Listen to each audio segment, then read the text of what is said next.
자, 우리 앞뒤로 인사하면 시작합시다. 사랑합니다. 축복합니다.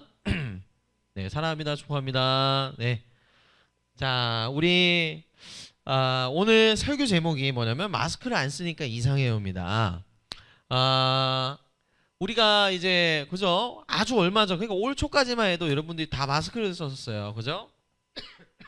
뭐 이렇게 감기 걸리거나 코로나에 걸리지 않는 이상 지금은 이제 뭐 마스크를 이제 잘 안 쓰는데 올 초까지만 해도 뭐 작년 연말까지만 해도 막 마스크 써라 뭐 마스크 뭐 필수 뭐 이렇게 해가지고 정부에서 이렇게 지침이 내려왔었어요. 근데 왜 우리가 마스크를 썼는지 기억나요? 뭐 때문에 썼어요? 네, 코로나 때문에 마스크를 썼었죠. 자, 그러니까 우리가 마스크를 쓴 게 이게 굉장히 독특하잖아요. 마스크를 끼고 우리가 한 3년을 살았다 하면은 그죠? 우리가 90살까지 산다 그러면 30분의 1을 마스크를 쓰고 산 건데 이거 어마어마한 거란 말이에요. 근데 여러분 마스크를 쓰다 보면 나중에 가서는 우리가 어떻게 됐죠? 한 1년, 2년 지나면 마스크가 굉장히 익숙해지고 몸에 이렇게 맞게 되죠. 그러니까 내가 마스크를 안 쓰는 게 이상하게 되는 거지 마스크를 쓴 게 이상한 게 되는 건 아니게 되어버렸죠. 그죠? 그래서 우리가 이 사회에 대해서 예전에 뉴노멀이라는 지금도 뭐 지금 잘 안 쓰는데 한창 마스크 쓰고 코로나 이렇게 돌 때 뉴노멀이라는 말을 많이 썼어요. 그러니까 이게 뭐냐면 마스크를 쓰는 게 정상인 사회가 되어버렸다는 거예요. 그러니까 코로나 이후에 이렇게 코로나라는 질병이 전 세계적인 질병이 계속 돌고 사람들은 자꾸 마스크를 챙겨 입고 이런 사회가 그냥 정상적인 사회가 되어버린 사회. 그죠? 마스크를 쓰는 게 특수하고 특별한 건데 이게 그냥 평범하게 되어버린 거예요. 그냥 야 사람이 태어나면 다 마스크 쓰는 거지 이런 식의 사회가 되어버렸다는 거죠. 이걸 우리가 뉴 노멀 새로운 정상과 새로운 기준이 세워진 사회다 이렇게 해서 사람들이 이런 용어들을 많이 했어요. 근데 사실은 따지고 보면 이게 정상이에요? 아니죠. 이게 무슨 정상이에요? 사람이 태어나면 마스크 쓰는 게 정상이에요?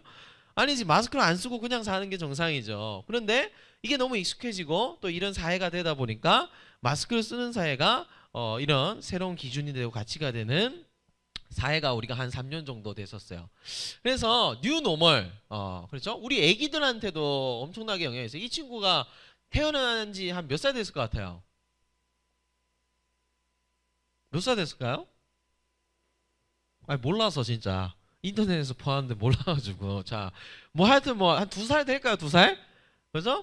하여튼 이렇게 어린애도 지금 막 마스크 끼고 있어요. 왜 마스크 꼈어요? 코로나 안 걸리려고. 근데 전세에 한 가지 드는 생각이 뭐냐면 여러분 이렇게 전부 다 마스크를 쓰는 세상에서 태어난 애기들은 마스크를 쓰는 게 당연하다고 생각하겠어요? 안 쓰는 게 당연하다고 생각하겠어요? 쓰는 게 더 익숙하겠죠. 그죠?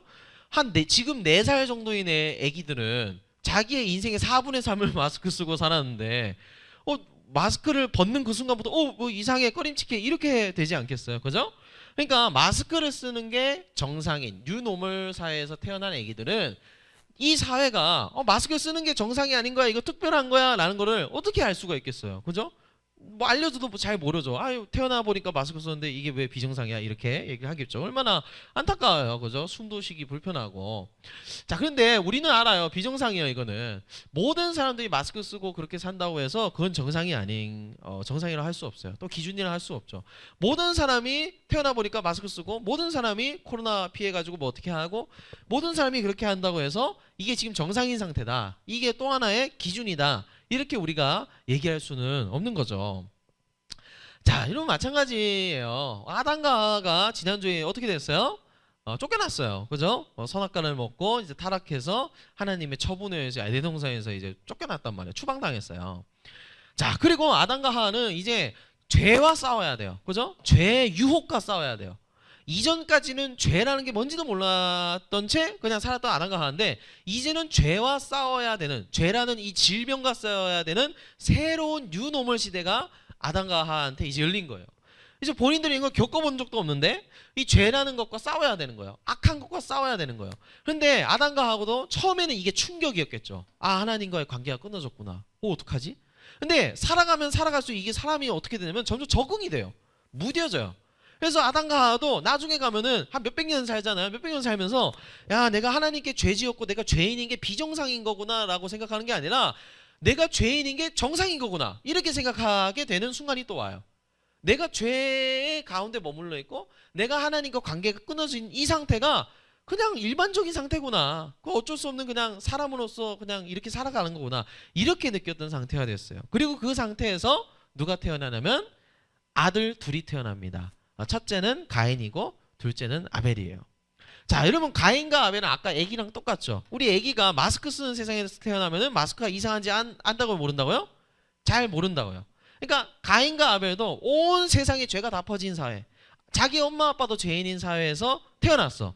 그러면 죄가 이상하고 하나님한테 아주 독특하게 취급받는 건다는 것을 이 가인과 아벨이 알 수가 있었을까요? 몰랐을까요? 잘 모를 수밖에 없죠. 그러니까 아담과 하와만큼 죄가 얼마나 중하고 무거운 건지 잘 모르겠죠. 뭐 태어나 보니까 다 죄인인데 뭐 이렇게 사는 게 일반적인 거 아니야? 이렇게 그냥 하나님이랑 끊어진 관계 속에서 이렇게 비참하게 살고 슬프고 고통스럽고 지옥 같은 인생을 사는 게 이게 평범한 거 아니야? 인생이 원래 그런 거 아니야? 이런 생각을 했겠죠. 그런데도 참 하나님께서는 이 가인과 아벨에게 은혜를 주셔서 하나님께 나아올 수 있게 어떻게 예배하는 방법을 알려주셨어요. 여러분 가인은 농부였고 아벨은 목자였는데요. 어느 날 가인과 아벨이 하나님께서 알려주신 예배의 방법대로 이 당시에는 농산물을 바치고 제물을 바쳐서 하나님께 예배를 했단 말이에요. 어느 날 전생에 뭐 양 잡아가지고 여러분한테 뭐 양목 자르고 막 피 뿌리고 막 여러분 네 제가 양한테 다 옮겨갔습니다. 용서를 받으세요. 이러진 않잖아요. 근데 이 당시에는 그렇게 했어요. 그래서 이날도 똑같아요. 가인은 농사꾼이었으니까 자기가 이제 농사한 거 가지고 수확물 가지고 올라와서 하나님께 예배드리고 아벨은 양 치는 사람이어가지고 양 이제 목 따가지고 목 딴다는 표현 너무 그런가? 죽여가지고 이제 피 뿌리면서 양 고기 이제 만들어가지고 하나님께 연기를 피워가지고 올렸죠. 근데 하나님이 참 재밌게도 자 아벨의 제물은 받아줬어요. 동생 제물은 받아줬어요. 그런데 형이 올린 예배는 어떻게 되나 한번 보세요. 읽어볼까요? 시작. 가인과 그의 제물은 받지 아니하신죠. 형이 오는 가인이 이렇게 예배를 드린 거는 하나님이 안 받아주셨어요. 뭘 어떻게 안 받으셨는지는 성경에 안 나와 있는데 그냥 하나님이 거절하셨다고만 나와 있어요. 그러니까 이거는 뭔가 가인 자신에게 뭔가 문제가 있었던 거죠. 그러니까 우리도 그렇잖아요. 예배를 우리 여러분이 똑같이 드리는데 하나님이 여러분의 예배를 다 귀하게 받는 거 아니잖아요. 그죠? 왜냐하면 여러분의 삶과 연결이 돼 있기 때문이죠. 여러분의 삶에서 하나님을 찾지도 않고 하나님을 바라지도 않고 소망하지도 않는데 여기 와서는 하나님 제발 좀 뭐 어떻게 해주세요 하면은 하나님은 야 너 삶은 어떤데 너는 진짜 삶에서 나를 뭐 생각하지도 않고 있잖아 이렇게 되는 것이죠. 그러니까 가인 자신에게 문제가 있는 거죠. 자 하나님 어쨌든 거절하셨어요. 그런데 가인의 반응이 어때요? 가인이 몹시 분하여 안색이 변하니 이거는 성경이어서 굉장히 순화된 거고요. 그냥 여러분식으로 하면은 아주 빡쳤다는 거예요. 그냥 돌아버릴 정도로 화가 났다는 거예요. 누구를 향해서? 하나님을 향해서. 왜 내 예배를 안 받아주시지? 뭐야 이거 뭔 상황이야. 근데 중요한 게 있어요. 가인이 하나님께 대해서만 분노하고 화를 내고 하나님을 죽이겠다고 마음을 먹은 게 아니라 자기가 잘못한 거죠. 자기에게 뭔가 문제가 있어서 하나님이 예배를 안 받아주신 건데 옆에 있는 동생 아벨한테 그것을 문제를 삼아요. 아벨 저놈만 없었으면 하나님이 내 예배를 받아주셨을 텐데 저놈이랑 내가 비교가 되잖아. 쟤만 없으면 내가 하나님이랑 관계가 다시 화목해질 수 있을 텐데 쟤 때문에 내가 안 되는구나. 갑자기 아벨을 향해서 막 이렇게 죽일 그런 살인의 분노를 막 이렇게 표출하기 시작해요. 여러분 근데 이거 우리 지난주에 한번 봤어요. 어디서 봤냐면 여러분 아담과 하와가 선악과를 따먹고 하나님 앞에 이렇게 딱 섰을 때 하와가 제일 먼저 누굴 탓해요? 그죠? 하와가 누굴 탓해요? 아담이 누굴 탓하죠? 하와를 탓하죠. 하와가 누구 탓해요? 뱀 탓하죠. 그죠? 다 지 잘못 아니라고 그러죠. 이게 다 자기중심적인 태도죠. 자기중심적인 거. 이 가인에게서 똑같이 나타나고 있는 거예요. 그러니까 죄는 그 아버지 어머니의 그 아들 이게 딱 맞는 거예요. 똑같이 일어나는 겁니다. 자 그래서 하나님께서 경고의 메시지를 알려줘. 우리 하나님은 우리가 죄를 짓는데 가만히 내버려 두시는 분이 아니세요. 삶에서 사인을 주세요. 너 이거 아니야. 너 이러면 안 돼. 너 진짜 이 길로 가다 너 망한다니까 하나님이 사인을 주세요. 실제로 가인에게도 경고를 하셨어요. 어떻게 읽어볼까요? 시작. 여호와께서 가인에게 이르시되 내가 분하여 함은 어찌 됨이며 안색이 변하면 어찌 됨이냐. 내가 선을 행하면 어찌 낯을 들지 못하겠느냐. 선을 행하지 아니하면 죄가 문에 엎드려 있느니라. 죄가 너를 원하나 너는 죄를 어떻게 해요? 다스릴지라. 어떻게 경고하시냐면 가인아 너 지금 왜 그래 왜 그래 왜 그래 너 반응이 이상해? 너 형제인 아벨한테까지도 너 그러면 안 돼. 너 그러면 안 돼. 너 지금 막 죽일 그런 마음을 하고 있잖아. 너 그거 다스려야 돼. 죄가 너에게 막 이렇게 문을 두드리고 있지만 죄가 너를 삼키려고 했지만 너 그거 컨트롤해야 돼. 너 할 수 있어? 라고 하나님께서 분명히 경고를 하십니다. 그런데 가인은 이것을 듣지 않았어요. 어떻게 해요? 아벨을 돌로 쳐가지고 죽여버립니다. 인류 최초의 살인이 일어난 거예요. 그러니까 똑같이 하나님의 형상으로 지음받은 서로가 서로를 죽여버리는 사건이 일어난 거예요. 이건 아담과 하와보다도 더 죄가 어때요? 심한 거죠. 그러니까 죄가 대를 이어가면 대를 이어갈수록 점점 심해져요. 이런 식으로 앞으로 보면. 그래서 가인이 최초의 살인자가 되어 버립니다. 자, 그죠? 가인의 잘못된 반응, 그죠? 가인은 하나님의 경고를 듣고도 어떻게 해요? 듣지 않았어요. 아니 하나님 경고 그래 뭐 잘못한 걸 맞는데 지금 내 감정이 중요하잖아요. 지금 내가 죄만 없으면 내 생각이 중요하잖아 하나님. 아니 죄만 없으면은 하나님이 내 예배를 받아주실 텐데 죄를 죽여야 내가 이 분이 풀릴 거 아니에요 하나님. 이 하나님의 경고의 메시지 오늘 따지면 이 성경의 메시지보다도 자기 감정과 자기 느낌과 자기 생각을 훨씬 더 중요시하게 여겨서 사람을 죽여버린 거예요. 그래서 하나님의 메시지를 무시하고 죄를 다스리는 것을 포기하고 말았습니다. 이게 바로 가인의 잘못된 반응이었어요.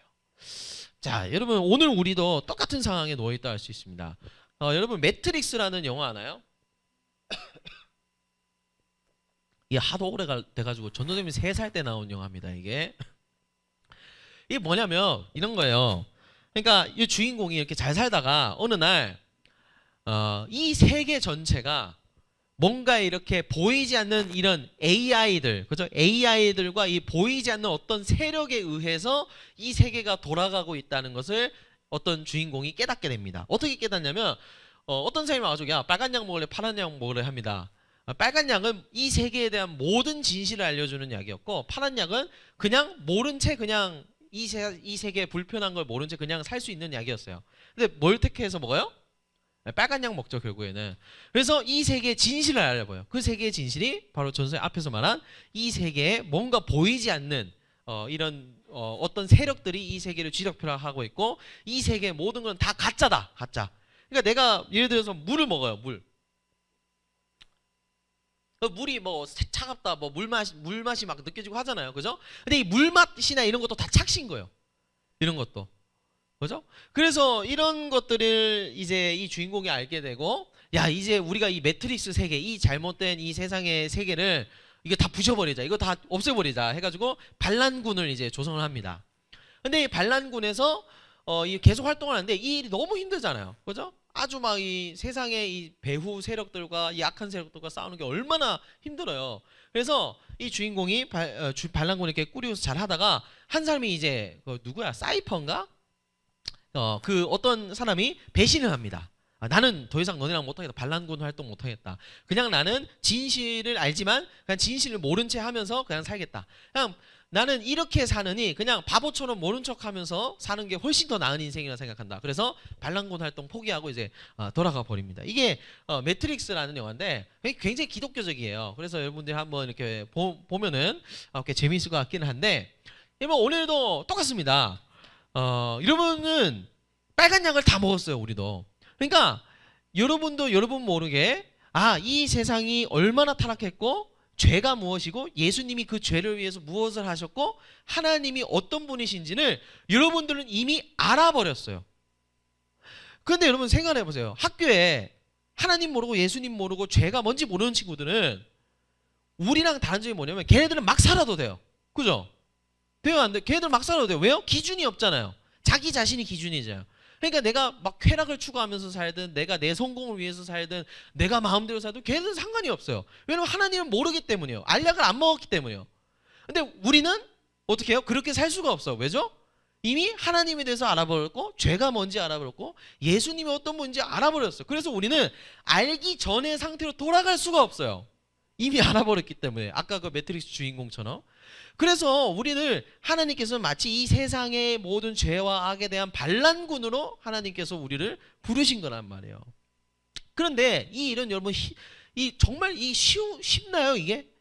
이 세상의 죄와 악과 마주 싸우고 이 죄의 유혹에서 견뎌내고 예수님이 주신 힘으로 살아내고 이거 되게 어렵거든요. 이거 전도사님도 어려운 숙제거든요. 이거 장난이 아닌 싸움이에요.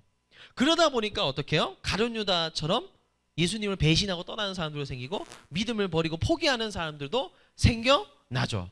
그죠? 오늘 우리에게도 똑같이 벌어지고 있는 일이라는 거예요.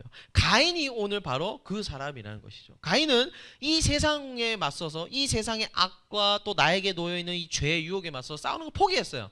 믿음을 버렸어요. 그렇게 사느니 나는 그냥 하나님을 떠나서 이 세상의 진실을 내가 알고 있지만 죄가 어떤 건지 알고 있지만 그냥 모른 척하면서 살게. 이게 속 편하니까. 그리고 가인은 그냥 떠나버렸어요. 하나님 앞을. 자, 여러분 우리에게도 똑같이 선택권이 놓여 있습니다. 하나님은 그런데 우리에게 이렇게 말씀하세요. 읽어볼까요? 시작. 마귀의 관계를 능히 대적하기 위하여서 하나님의 전신갑주를 입으라. 우리의 씨름은 혈과 육을 어떻게 해요? 상대하는 것이 아니요. 자, 그러니까 하나님께서 분명히 말씀해요. 우리가 지금 싸우고 있는 이 죄에 대한 싸움, 악한 것에 대한 싸움은 눈에 보이는 싸움이 아니라는 거예요. 막 이렇게 막 칼 들고 이렇게 휘두르면 죄가 마이너스 1 되고 이런 게 아니란 말이에요. 눈에 보이지 않는 싸움이라는 거예요. 그렇기 때문에 하나님께서는 어떻게 해요? 이 죄의 유혹을 이기기 위해서는 가인처럼 배신하고 돌아서지 않기 위해서는 어떻게 해요? 하나님의 전신갑주를 입어야 된다. 전신갑주가 뭐냐면 이거예요. 말씀의 검. 말씀의 검. 하나님의 말씀으로 싸우는 거예요. 또 진리로 싸우는 거예요. 기도로 싸우는 거예요. 전도로 싸우는 거예요. 이거는 세상의 방법이랑 완전 다른 거예요.